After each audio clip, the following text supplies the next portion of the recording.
Wir kommen jetzt zu einem Punkt in der Entwicklung der spekulativen Sätze, von dem ich denke, dass es der Kernpunkt ist, auf den die Deduktion hinführt.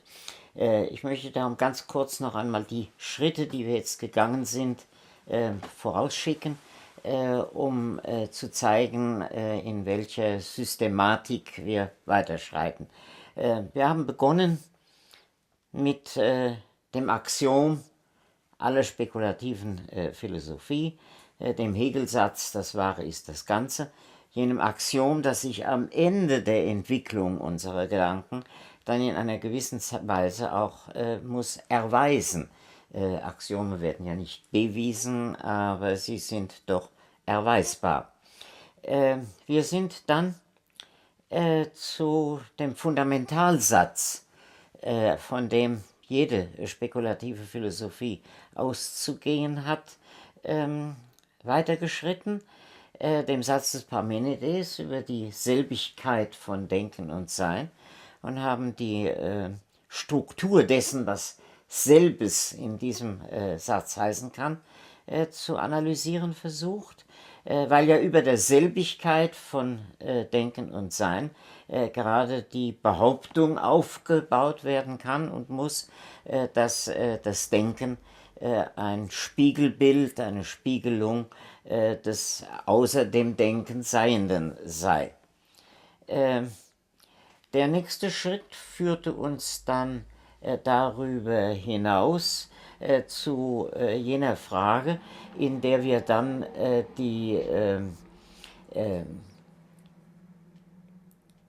Form dieser Spiegelung zu denken haben, in welcher Weise die Form dieser Spiegelung zu denken ist. Und darauf spitzt sich nun also unser heutiges Problem zu. Überschrieben durch jenen Satz, der bei Nikolaus Cusanus seine paradigmatische Formulierung findet: Totum relucet in omnibus partibus, das Ganze scheint in allen seinen Teilen wieder. Ohne diesen Satz ist die Frage der Widerspiegelung des Seienden im Denken überhaupt nicht inhaltlich zu explizieren. Denn was das Seiende außer uns ist ja gerade die disparate, zerstreute Vielheit. Diese Vielheit, in der uns die Welt erscheint als dieses und jenes andere, als der Baum, der Berg, der See, das Haus, die Menschen dort und so weiter in den Kosmos hinein, in alle Fernen der Astrophysik. Das alles ist ja im Ganzen das All, das Universum, das Totum. Und gerade dies ist ja in der Endlichkeit unseres Denkens, das ja immer nur das Denken eines endlichen Wesen in dieser Welt ist, darüber haben wir gesprochen, nicht 1:1 abbildbar. Dann müssten wir unendlich sein. Das ist das, was die Theologie unter dem Verstand, unter dem Denken Gottes denkt. Gott ist das Ganze und infolgedessen denkt er auch das Ganze, und was er denkt, ist das Ganze, und wenn er es denkt, ist es. Dies ist aber eine theologische Auflösung des Problems, ist nicht eigentlich eine, die das menschliche Denken betreffen kann. Wenn also menschliches Denken als das Denken des Einzelnen, eines Teils, in dem das Ganze gedacht werden soll, das Ganze zu denken hat, dann kann dies ja nur in der Weise möglich sein, dass das Ganze im Einzelnen erscheint. Totum relucet in omnibus, das Ganze scheint in jedem Einzelnen wieder. Und zwar in jedem einzelnen Teil als Ganzes. Wir haben über die Form der Widerspiegelung gesprochen und haben schon im Vorgriff das Leibnizsche Bild von der Monade, und darauf kommen wir heute ja wieder zurück, das Leibnizsche Bild von der Monade als einem Spiegel der ganzen Welt zitiert und gesagt, wenn das so sein soll, dann muss dieses Modell, dieses Spiegelmodell, gedacht werden als ein Modell, in dem die ganze Welt von allen Seiten sich in diesem Einzelnen widerspiegelt, in dieser einen Monade. Also die Monade muss so etwas wie ein Kugelspiegel sein. Allein aus dieser allein möglichen Interpretation des Bildes wird deutlich, dass mit dem Bild Spiegel und Widerspiegelung nicht eine simple Abbildtheorie gemeint sein, so wie eine Fotografie einen Gegenstand abbildet und auch als Fotografie prinzipiell immer weiter vergrößert werden könnte, sodass der Gegenstand, der abgebildet wird, in immer größerer Dimension abgebildet ist, obwohl er natürlich nie in seiner ganzen Unendlichkeit erscheinen kann. Dass also die Rede vom Spiegel eine Rede ist, in der eine Art Strukturmodell des Verhältnisses, in dem das Ganze zu seiner Abbildung im Einzelnen steht, ausgesagt und dargestellt werden soll. Nicht also, dass wir jetzt unser Denken gleichsam so vergegenständlichen, dass wir es als eine Art Spiegel sehen, sondern wir sehen es als eine Seiendheit, als ein Seiendes, als einen materiellen Gegenstand, eben unser Gehirn, in dem sich das abspielt, in dem ein Vorgang statt hat, den wir nach Analogie des Spiegels verstehen können. Das ist etwas anderes, als wir sagen, das ist ein Spiegel. Analogien sind immer durch die Verschiedenheit der beiden miteinander in Analogie stehenden charakterisiert und definiert. Ich denke, dass dem Cusanus das in dem Moment klar war, als er davon sprach, dass wir eben in uns wie in einem lebendigen Spiegel die Ganzheit, das Ganze der Welt, das Universum repräsentieren, darstellen, abbilden. Er sagt das in einem schönen Satz: Die Erkenntnis findet alles in sich selbst wie in einem lebendigen Spiegel in ihrem intellektuellen Leben und weiß sich selbst als ein solches Abbild in der Weise, wie ein Urbild gespiegelt wird. Cognitio reperat omnia in se ipso ut in speculo vivo vita intellectuali et sciat se talem esse imaginem quale est suum exemplar in se speculatur. Hier wird also bewusst der Spiegelbegriff, das Spekulieren als Spiegeln, als ein Abbild in der Form der Analogie eingeführt. Und Imago ist eben nicht ein Abbild, das sozusagen ein Abdruck gedacht werden muss, sondern im geistigen Leben, im Vita Intellectuali, spiegelt es sich wie in einem lebendigen Spiegel. Speculum vivum, auch Leibniz gebraucht diesen Ausdruck später wieder und spricht vom Miroir vivant. Der lebendige Spiegel ist eben nicht einfach das tote Objekt, sondern das, was in seiner Funktion, in seinem Tun, im Vollzug des Auffassens des Ganzen, in der Form des Begriffs des Ganzen, das Ganze produziert als einen lebendigen Prozess, einen lebendigen Vorgang. Man muss auf diese spezifizierenden Attribute sehr genau achten, um nicht in den Irrtum zu verfallen, der immer wieder von positivistischer Seite der Widerspiegelungstheorie gemacht wird, als Vorwurf erhoben wird, dass hier einfach ein simples Abbild hergestellt werde. Es wird in einem lebendigen Prozess eine Repräsentation, eine reproduzierende Repräsentation dessen, was da in der Welt außer uns ist, in uns als Begriff abgebildet. Und deswegen haben wir bei Hegel schon gesehen, und allmählich merkt man, wie die einzelnen spekulativen Aspekte auch ineinander greifen. Wir haben bei Hegel schon gesehen, dass eben genau dieses Totum, dieses Ganze, nur in der Form des Begriffs, den wir ja als Begriff produzieren, der das ist, was wir in Form eines Begriffs herstellen, repräsentiert werden kann.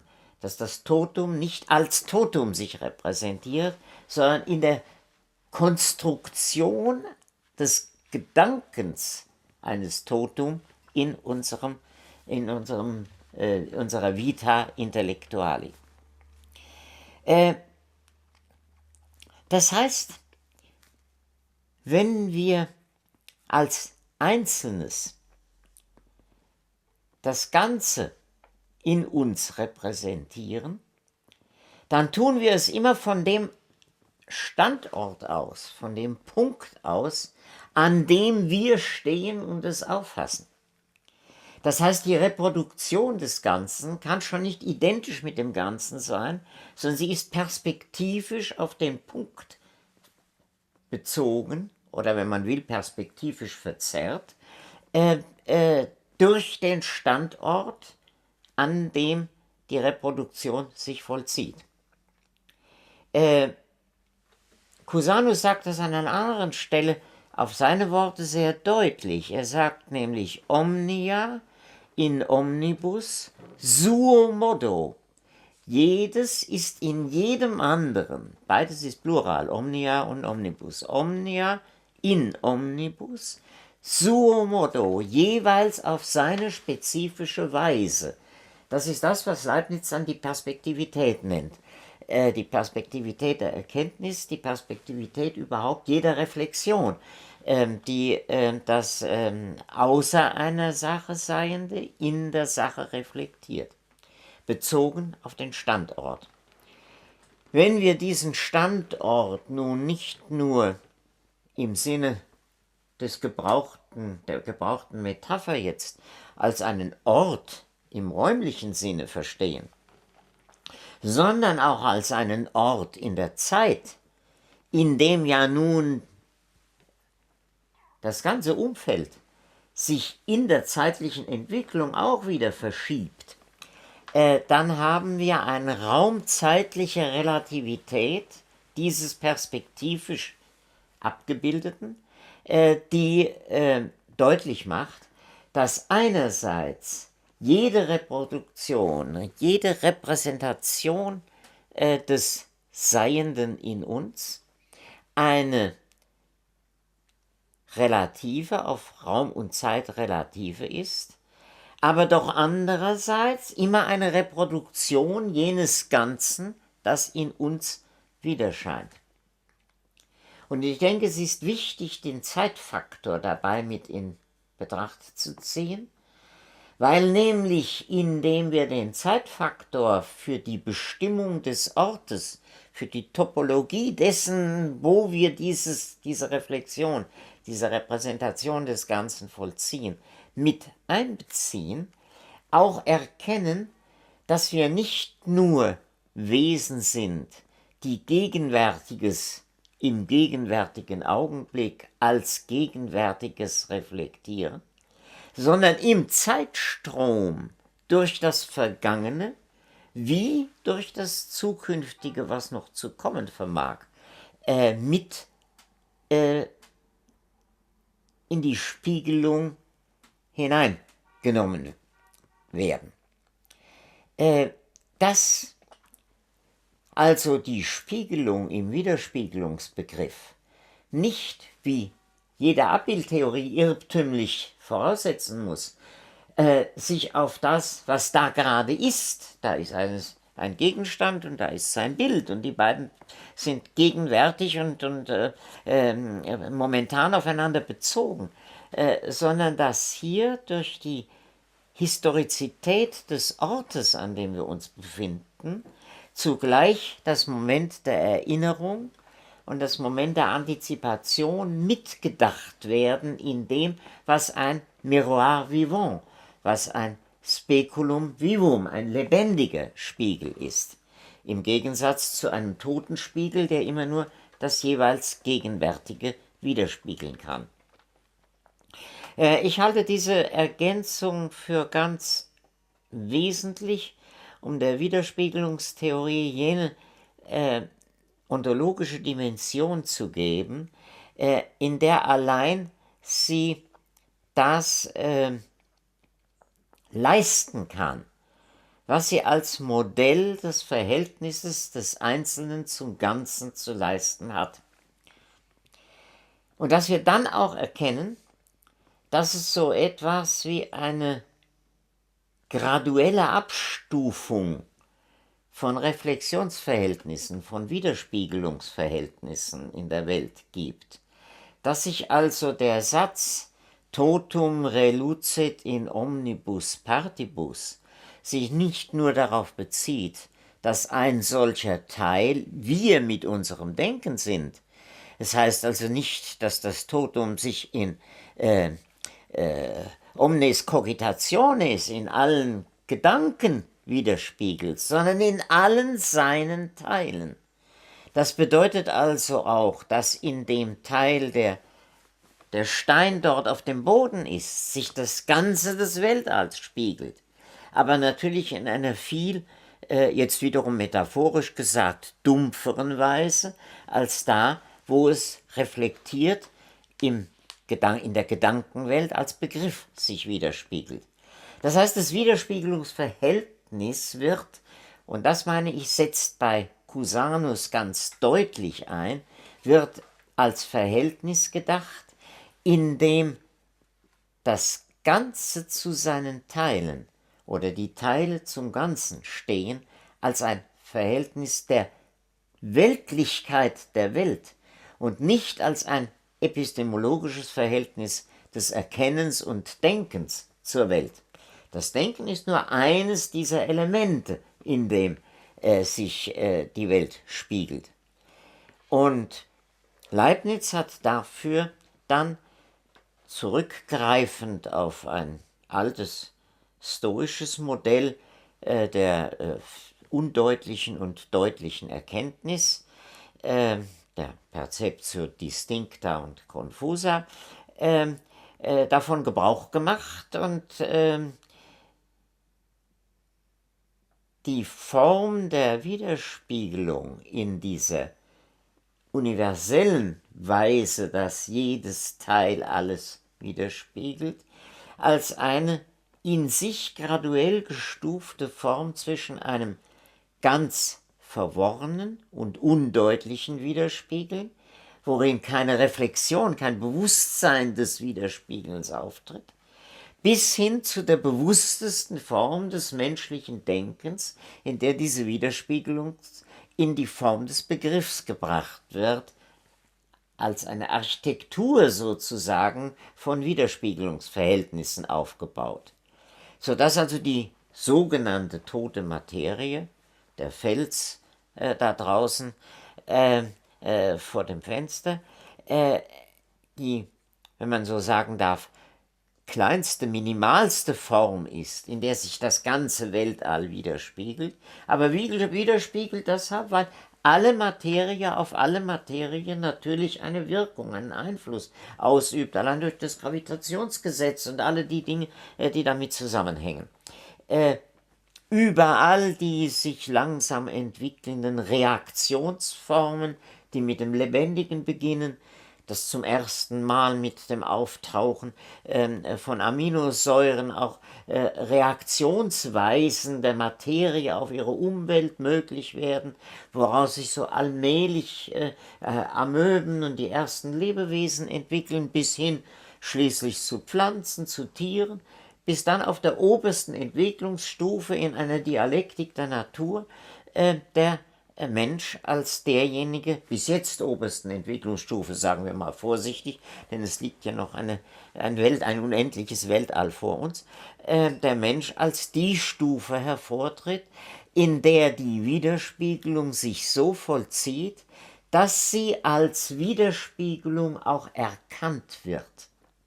Auch dieser Gedanke tritt schon beim Cusanus auf, und darum meine ich, dass Nikolaus Cusanus eben eine solche Schlüsselstellung in der Entwicklung des spekulativen Denkens auch einnimmt, denn er sagt, dass wir uns in der Tat dadurch, dass wir uns bewusst werden, dass wir das Totum spiegeln, dass wir uns dessen bewusst werden, dass wir dadurch sozusagen eine besondere Form des Verhältnisses zum Totum haben. Wir können es uns als Totum gleichsam noch einmal vergegenständlichen, nicht in seiner unendlichen Ganzheit, aber in seiner Begrifflichkeit. Cusanus ist ein spätmittelalterlicher Denker. Und im Jahr 1450 ist es schon eine Ungeheuerlichkeit, überhaupt diesen Gedanken so zu denken, dass man ihn ablöst von dem Gedanken an den unendlichen Schöpfer aller Dinge, den Gott. Und insofern ist es sehr, ich würde sagen, charakteristisch, dass Cusanus dann sagt, und dieses Ganze, was wir da denken, dieses, was nur ist, was immer nur sein kann und nichts anderes, kein Nichts mehr in sich enthält, das werde ich Gott nennen. Nominabo Deus, sagt er. Ich werde es Gott nennen. Also fast nominalistisch sagt er, da habe ich einen Begriff vom Ganzen und für den setze ich jetzt den Namen Gott ein. Selbstverständlich hat der Kardinal Nikolaus Cusanus an den Gott, den er da benennt, auch geglaubt, als eine Gegenständlichkeit. Und das macht sozusagen eine Ambivalenz in seiner Philosophie aus, dass er das eigentlich relationale Verhältnis dieser Welt im Ganzen, in der alles mit allem in Beziehung steht und dadurch die Ganzheit hergestellt ist, dass die Beziehungen untereinander sich ständig ineinander widerspiegeln, dass er dafür dann doch wieder eine personale Gegenständlichkeit benennt, obwohl er immer wieder versucht deutlich zu machen, dass er im Grunde genommen an die Struktur denkt, die dieser Person zugrunde liegt oder die durch diese Person ausgedrückt wird, aber natürlich nicht anders kann, denn als diese Struktur dann doch als die Person Gottes zu denken. Aber das ist die Spezifik, sagen wir, der Form, in der hier ein spekulatives Denken unter den Bedingungen der noch absolut unaufgelösten Dominanz der Theologie sich darstellt. Und ich würde in der philosophischen Interpretation sagen, dass wir gerade diesen Umschlag wieder ins Theologische philosophisch gleichsam in Klammer setzen dürfen und sagen, gemeint hat strukturell der Cusaner, dass wir diese Welt nur denken können in der Form eines universellen Widerspiegelungssystems, in dem jedes in jedem als Repräsentanz erscheint, als Repräsentiertes erscheint und jedes gegenüber jedem eines ist, das sich repräsentiert, das repräsentiert wird. Dass also, wie dann später Leibniz sagen wird, in jedem Seienden die aktive Kraft, die vis activa, sich dem anderen gegenüber auszudrücken und die vis passiva, im anderen, in sich selbst den anderen auszudrücken, ein und dieselbe Kraft sind. Das heißt also, dass die vis activa, die Kraft des Ausdrückens. Das Allgemeine ist, dass das Ausgedrücktwerden in sich selbst als eine Art des Ausdrückens umfasst. Denn indem ich mich im anderen ausdrücke, indem das Einzelne im anderen Einzelnen ausgedrückt erscheint und dieses andere Einzelne in jenem ersten Einzelnen wieder zurückscheint, reluzet, zurück, wieder scheint, drückt das Einzelne, indem es sich im anderen ausdrückt, im anderen wiederum sich selbst aus. Dieses Übergreifende von vis activa und vis passiva, dass die ausdrückende Kraft und das Ausgedrückte, die Kraft des Ausgedrückten, die in der Existenz, dass ich existiere nur in all dem, was ich ausdrücke, ja als Kraft existiert, dass die in einem Verhältnis steht, dass das Aktive, das Passive übergreift und damit also den gleichen Charakter logischer Struktur, die gleiche logische Figur annimmt, die bei Hegel, wie wir gesehen haben, das Verhältnis des Allgemeinen und des Besonderen zueinander haben, sodass immer das Allgemeine eigentlich nur das Allgemeine des Besonderen ist und immer im Besonderen nur als Allgemeines ist, so wie die vis activa immer nur in der vis passiva als vis activa gegenständlich und gegenwärtig ist, dass diese Parallelität der logischen Struktur existiert, macht wiederum ein Kontinuum des dialektischen Philosophierens aus, auf das zum ersten Mal im Verhältnis Leibniz-Hegel, ich habe darauf schon hingewiesen, Josef König aufmerksam gemacht hat.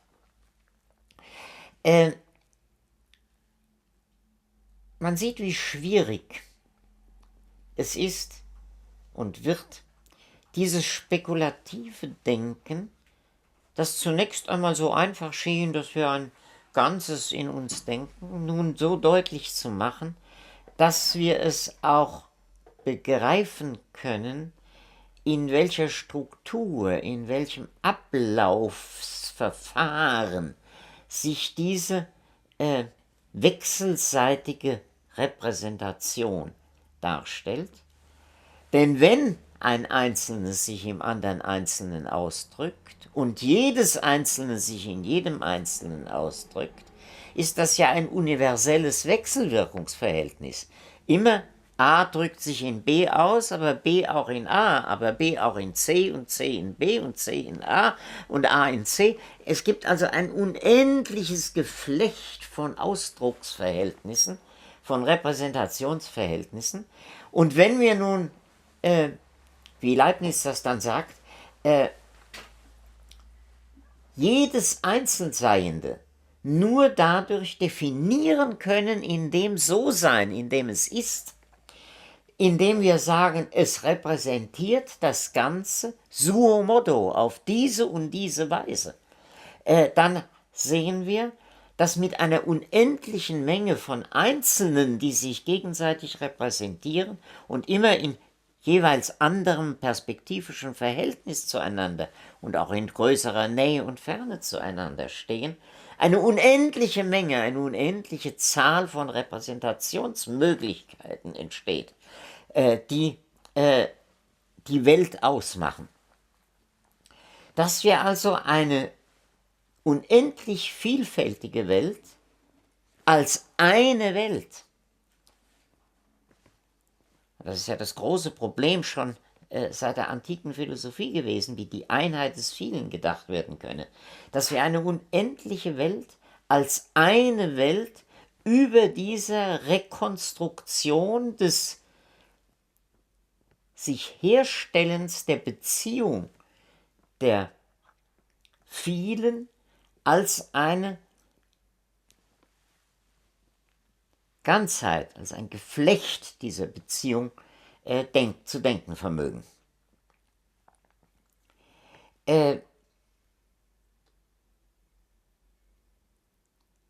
Dabei zeigt sich, und auch das tritt zum ersten Mal bei Cusanus mit aller Deutlichkeit ins Problembewusstsein, gedacht worden ist daran auch früher schon, aber mit aller Deutlichkeit ins Problembewusstsein, dass das ja bedeutet, dass wenn wir die Welt im Ganzen denken, außer der nichts mehr sein kann. Und wenn wir diese Welt auch noch zeitlich denken, in der etwas war, in der etwas ist, in der etwas sein wird, dass wir die Wirklichkeit dieser Welt, dieser ganzen Welt, das Wirkliche des Ganzen, denken müssen als die Einheit von Wirklichkeit und Möglichkeit.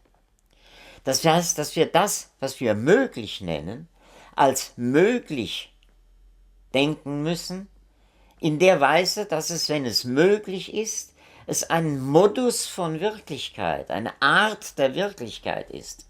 Auch hier wieder sehen wir, dass etwas und sein Gegenteil, Wirklichkeit und Möglichkeit als das, was ja nicht wirklich, sondern nur möglich ist, doch wieder als dieselbe eine allgemeine Gattung erscheinen.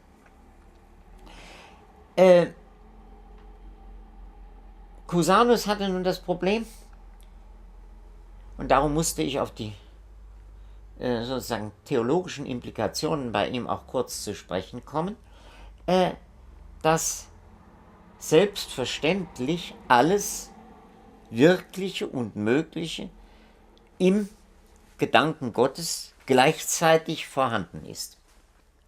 Er musste also zwischen einer Welt, die Gott denkt und die die wirkliche Welt ist, weil er sie denkt, und der Welt, die Gott im Kopf hat und die auch noch alle Möglichkeiten enthält, die noch nicht verwirklicht sind, musste er eine Zwischenstufe einschalten. Und so wie er sagt, Gott ist alles, was er sein kann, außer ihm kann es nichts geben, das Ganze, das Totum, ist das Non aliud, das, zu dem es kein anderes gibt, im Gegensatz zu jedem Einzelnen in der Welt, zu dem es immer noch ein anderes gibt. Aber die Welt im Ganzen, zu der gibt es nichts anderes, sonst wäre sie nichts Ganzes, sonst wäre sie ja ein Teil gegenüber dem, was das andere noch ist. Also das Totum ist das Non aliud, Gott ist das Non aliud, außer Gott gibt es nichts anderes. Und dann gibt es diese Welt, in der es diese Andersheit gibt, eine Welt, die konstituiert dadurch ist, dass sie aus lauter Einzelheiten besteht, die gegeneinander eine Negation enthalten, die sich definieren, abgrenzen gegen anderes, dadurch, dass sie das andere von sich ausschließen. Die Welt also ist definiert, ist bestimmt nach Termini dieser Philosophie durch die Alteritas, durch die Andersheit. Sie ist Welt als Vielheit, weil sie eine Welt von lauter Andersheiten ist. Oder wie Platon schon im Parmenides-Dialog zeigt, wir können das Sein nicht denken, ohne das andere mitzudenken. Das eine Sein, das Hen, impliziert das andere, das Heteron. Wenn diese Welt so ist und Gott ist außerhalb jeder Andersheit, dann ist er alles, was ist und was sein kann. Um das jetzt strukturell auszudrücken und nicht mit dem Namen Gott, den er nur als Name dafür einführt, sagt Cusanus, ich nenne das Possest. Das Posse, das Sein, das Können, was zugleich impliziert das Ist und das Ist, was zugleich impliziert das Können. Posse und Esse zusammenzieht das Possest, das Können sein, wie es dann in der deutschen Übersetzung heißt, oder das Können ist, je nach dem Übersetzer. Zwischen diesem Können-Sein, das also alles, was ist und alles, was sein kann, zusammen in einem hat, und dem, was in der Alteritas, in der Vielheit existiert, muss es ja nun einen Übergang geben. Es muss sozusagen, und das ist, meine ich, das Entscheidende, dass das Können-Sein gedacht wird als die statische Simultaneität von allem sozusagen im gleichen Augenblick. Und das kann nur Gott sein, wenn man es benennt. Und dass nun der Übergang zur Welt dadurch geschieht, dass aus dem Können-Sein ein Können dessen, was zur Wirklichkeit wird, emaniert, hervorgeht. Das ist der Gedanke von Cusanus. Und darum legt er zwischen das Totum der Welt, die die Welt der Vielheit ist, und das Totum des Possessed, das Gott ist, eine Zwischenstufe, eine Zwischenlage sozusagen des Schichtenbaus, des ontologischen Aufbaus der Welt hinein, das Werden können, das Können werden, das Posse Fieri. Das Posse Fieri ist im Grunde genommen nichts anderes als das Posse Esse, das Possessed. Denn es ist auch noch das Ganze, was das Werden der Vielheit in sich enthält. Und es ist eine, wie mir scheint, deutliche Notlösung, um zwischen dem Gedanken an den Gott, der kein werdender Gott sein kann, sondern als Gott immer das ist, was er ist, und dieser werdenden Welt einen Übergang zu schaffen. Denkt man die Welt aber rein struktural, so wie es eigentlich in dem Gedanken des Cusanus und dann im Gedanken des Leibniz vorhanden ist, ein strukturelles Ganzes, in dem jedes in jedem sich ausdrückt und in der Bewegung aller zu allen ständig auch eine Veränderung des sich Ausdrückens stattfindet. Denkt man die Welt also in einem solchen strukturalen Verhältnis, dann ist das Posse Fieri im Verhältnis zum Possessed, zum seienden Sein des Gottes, eigentlich nur die Übersetzung dieses Totum in eine Prozessualität, ist die prozessuale Formulierung für ein vorher idealiter simultan gedachten Zustand. Am Anfang also könnte man, wenn man das Nominabo Deus, ich werde es Gott nennen, in Klammer setzt, auch das Posse Fieri, das Werden können, als den Zustand bezeichnen, in dem sich das Totum befindet. Es ist das Totum von Möglichkeit und Wirklichkeit zugleich und es ist das Totum, in dem aus den Möglichkeiten die Wirklichkeit sich heraus entwickelt. Wir werden das in einem nächsten Denkschritt bei Leibniz, der große Denker der Kategorie Möglichkeit in der Neuzeit ist, noch im Einzelnen zu erörtern haben.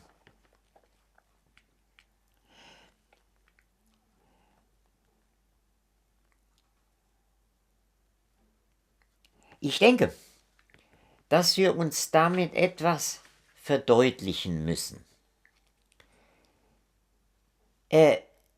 Wenn wir das Totum als Begriff denken, dann denken wir es vergegenständlicht als eine Art etwas. Wissend allerdings, dass der Begriff sozusagen hier nur ein Analogon für etwas ist, was gerade kein etwas ist, sondern noch im Prozess sich befindet, noch im Werden ist, also ein zeitliches ist. Wir denken sozusagen das Zeitliche unter der Kategorie des Räumlichen, wenn wir es in der Form des Begriffs des Ganzen denken. Das Ganze ist ein Gegenstand, wir bezeichnen ja auch das Substantivum im Deutschen als Gegenstandswort. Das macht die Besonderheit dieses Spiegelverhältnisses aus, dass wir uns klar machen müssen, dass die Vergegenständlichung in einem Begriff eines prozessualen Verhältnisses nur die Form einer Analogie ist in der Sprache, in der wir zu denken vermögen. Es sieht, meine ich, schon in Sprachen, die nicht Nominalverfahren, die also nicht über dem Substantivum, über dem Nomen den Satz aufbauen, anders aus. Also die Reflexionsform, in der im Chinesischen das Totum gedacht wird, ist eine andere Reflexionsform als die, in der wir es in den indogermanischen Sprachen denken. Denn die indogermanische Sprache setzt als Subjekt des Satzes, als das, worüber wir denken, einen Gegenstand voraus. Das tut das Chinesische nicht, weil das Chinesische den Unterschied zwischen Substantivum und Verbum und Adjektivum in der Wortform gar nicht kennt. Die Wortform zugleich die Wortform eines Substantivs oder eines Verbums sein kann.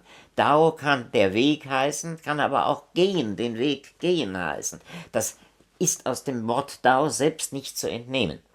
Ich habe einmal in einem Strukturvergleich zwischen den ersten zwei Kapiteln des Tao Te Ching und der Hegelschen Logik zu zeigen versucht, dass hier zwar dasselbe Reflexionsverhältnis, aber unter ganz anderen Modi der Reflexion gedacht wird. Wir können das hier in Klammer setzen, weil wir hier über die Systematik spekulativer Sätze in der abendländischen Philosophie sprechen. Und die hat es eben mit einer Sprache zu tun, in der der Inhalt des Gedankens in der Form des substantivierten Worts, auch eines substantivierten Verbums, auch eines substantivierten Adjektivs. Das ist ja die große Entdeckung eigentlich der Griechen, dass man alle Wortformen durch das Davorsetzen des bestimmten Artikels in ein Substantivum verwandeln kann und damit zum Gegenstand philosophischer Reflexion machen kann. Das muss man sich vorstellen, was da sozusagen vorgegeben wird im philosophischen Denken durch eine bestimmte sprachliche Fassung. Dass wir dies also hier zu reflektieren haben und dass das System spekulativer Sätze, von dem ich hier spreche, das System spekulativer Sätze über der Systematik der abendländischen Philosophie ist, dass dem andere Sprachformen, und ich würde vermuten, dass also afrikanische Sprachen oder die ergativischen Sprachen oder so ganz andere Metaphysiken aufzubauen in der Lage sind als wir und dass die auch sozusagen andere Perspektiven von Welt zeigen als die unsere. Aber das, wie gesagt, müssen wir hier ausklammern, weil dieses System jener spekulativen Sätze, von dem ich hier in diesen paar Vorträgen spreche, natürlich das System der spekulativen Sätze ist, die in unserer Philosophiegeschichte von Parmenides bis Hegel aufgetreten sind. Wir haben es also hier mit einer Spezifik der Vergegenständlichung eines Prozesses zu tun. Eines Prozesses, der in der Formulierung des Cusanus als der Prozess des Werdenkönnens, des Possiferi, schon wieder nominalisiert wird. Das Possiferi wird ja wie ein Substantivum in den Sätzen gebraucht. Prozesse sind immer Verhältnisse zwischen Zuständen. Was wir in Zuständen benennen, können wir gegenständlich benennen. Das Verhältnis zwischen diesen Zuständen können wir nur als Verhältnis bestimmen. Und ich denke, es ist eine der großen Übergänge, die die neuzeitliche Philosophie vollzieht und die bei Cusanus ihren Anfang nimmt, die bei Leibniz ihre volle Entfaltung findet, an die Stelle eines substantialistischen Denkens, in dem der Gegenstand immer wie eine Substanz betrachtet wird, wie etwas dinglich Vorliegendes, ein relationales Weltverhältnis gesetzt wird. Das heißt, ein Verhältnis, in dem wir uns selbst nur bestimmen durch die Beziehungen zum anderen. Man sieht das ja schon an der Form unseres Satzes. Wenn ich sage, der Schnee ist weiß oder der Baum ist hoch, dann habe ich sozusagen den Schnee oder den Baum als das Gegebene, was dinglich gegeben ist. Und die Eigenschaft, die ihm zugeschrieben wird, ist weiß. Das Prädikat ist ein Prädikat, das dem Subjekt, wenn ich so sagen darf, subsumiert wird. Wir können natürlich anstelle dieses Subjekts alle die Beziehungen denken, in denen das Subjekt steht, aus denen es heraus überhaupt erst das geworden ist, was es geworden ist. So wie Leibniz von der Monade sagt, sie ist nur das, dass sie der Spiegel der ganzen Welt ist. Und in der Weise, suo modo, wie sie ihn spiegelt, ist sie diese einmalige individuelle Monade. Und warum sehen wir ja, wenn wir die Unendlichkeit der Welt mit allen unendlichen Orten in ihr als Möglichkeiten der Verwirklichung dieser Individualität, als Principium Individuationis sehen. Dies, denke ich, ist der wesentliche Paradigmenwechsel in der Neuzeit, der Übergang vom substantialistischen Denken zum relationalistischen, der auch der Übergang von einem theologischen zu einem philosophischen Denken ist. Das philosophische Denken blieb so lange der Theologie subsumiert, solange das Totum gegenständlich, dinglich gedacht werden musste und dann eben nur als die Transzendenz einer Person, die Transzendenz Gottes gedacht werden konnte. Im Augenblick, in dem es als ein unendliches Relationensystem gedacht wird, und dazu haben wir in der ganzen antiken Philosophie schon die ersten Anläufe, erst indem dieses relationale Denken an die Stelle des Substantialistischen tritt, wird es möglich, die Theologie abzulösen von der Philosophie und in der Philosophie ein Weltmodell zu entwerfen, das rein innerweltlich, das heißt also in der Sprache der großen Klassifikationen, rein materialistisch konstruiert werden kann und nicht einer Idee sozusagen, eines idealen Gegenparts mehr bedarf, an dem es festgemacht wird. Dieser Übergang vollzieht sich also und meine ich, vollzieht sich unter der Metapher der Widerspiegelung und wie ich meine, und darauf werden wir auch noch zurückkommen, unter der allein möglichen Metapher der Widerspiegelung. Wir haben eine ganze Reihe von Metaphern, die für wichtige philosophische Verhältnisse gebraucht werden. Die Lichtmetapher, die für das Erkennen, für das Erscheinen und so weiter eine ganz zentral wichtige Metapher ist. Die Wegmetapher, die eine ganz zentrale Metapher für die Bewegung des Denkens, für eben jene Prozessualität ist, aus der heraus wir Verhältnisse zu denken vermögen. Aber die Universalität der wechselseitigen Abhängigkeit voneinander sehe ich in keiner anderen Metapher als der Spiegelmetapher,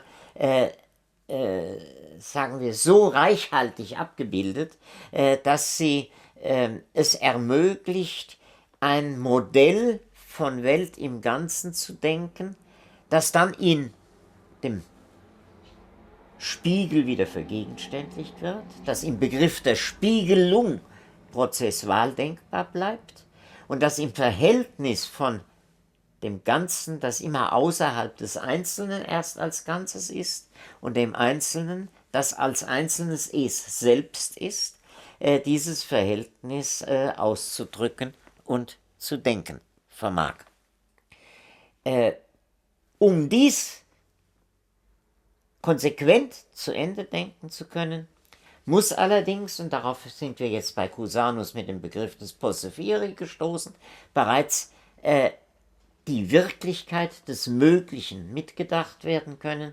Und die Wirklichkeit des Möglichen, denke ich, ist am reifsten in der Philosophie des Leibniz gedacht, die wir dann im nächsten Vortrag behandeln werden.